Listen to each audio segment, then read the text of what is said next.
சைனாவில் பாகிஸ்தானுக்கு ஏன் ஆதரவு வரணும் அப்படின்னா, அரபிக்கடல் பக்கத்தில் சைனாவுக்கு ஒரு பாதை தேவை. அது பேர் சைனா பாகிஸ்தான் எக்கனாமிக் காரிடார்னு பேர். அது தலை ஒரு பாம்புன்னு எடுத்துப்போம், வழின்றது ஒரு பாம்பு மாதிரி, ரோடு பாம்பு மாதிரி இருக்குன்னு சொல்லி எடுத்துக்கிட்டோன்னா, வாலும் உண்டு கிடையாது, தலையும் உண்டு கிடையாது, நடுவில் இருக்கிற பாடியும் இப்போ நம்ம பேசின்னு இருக்கோம். ஸோ அப்போ பாம்போட தலை அப்படின்னு எடுத்திங்கன்னா அது கில்ஜித்து இந்தியாவுடைய ஒருங்கிணைந்த பகுதி. இப்போ ரீசெண்டாக ஆப்கானிஸ்தானுடைய வெளியுறவுத்துறை அமைச்சர் முட்டாக்கி அவர்கள் வந்திருந்தார். அவர் சொல்லும் போது இந்தியாவும் ஆப்கானிஸ்தானும் பார்டர்டு கண்ட்ரி அப்படின்னாரு.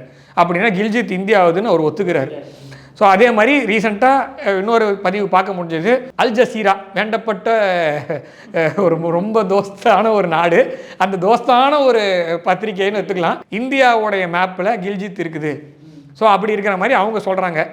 அவங்களே அல் ஜசீராவே சொல்லிட்டாங்களா அப்படி தான் நம்ம எடுத்துக்கணும். ஸோ அல் ஜசீரா சொல்லிட்டாங்க. ஸோ ஆக மொத்தத்தில் பார்த்தா அந்த பகுதி நம்மளுது தான் ஆரம்பத்துலேருந்து. அதை நம்ம இந்தியா மறுக்கலை.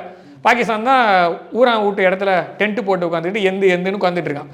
ஸோ அந்த டென்ட்டு காலி பண்ணிட்டான்னா அந்த பகுதி கிடையாதுன்றது நம்ம சொல்லிட்டு இருக்கோம். அப்போ சைனா பாகிஸ்தான் எக்கனாமிக் காரிடார் வரவே முடியாது. ஏன்னா சைனாவுக்கும் பாகிஸ்தானுக்கும் லேண்ட் பார்டரே கிடையாது. ஏன்னா இந்தியாவோட பார்டர் தான். இன்னொன்று, திபேத்துன்றது ஒரு தியோக்ராட்டிக் கண்ட்ரி, ஓகேவா? அதை ஃபோர்ஸ்ஃபுல்லாக ஆக்குபை பண்ணி சைனா உட்காந்துருக்கான், ஓகேவா? 1950s இந்தியாவுடைய ஆட்சியாளர்கள், இந்தியாவுடைய அப்போது இருந்த பாரத பிரதமர் ஒரு தவறு செய்து விட்டார். நான் திரும்ப சொல்ல, பாரத பிரதமர் கட் பண்ணக்கூடாது.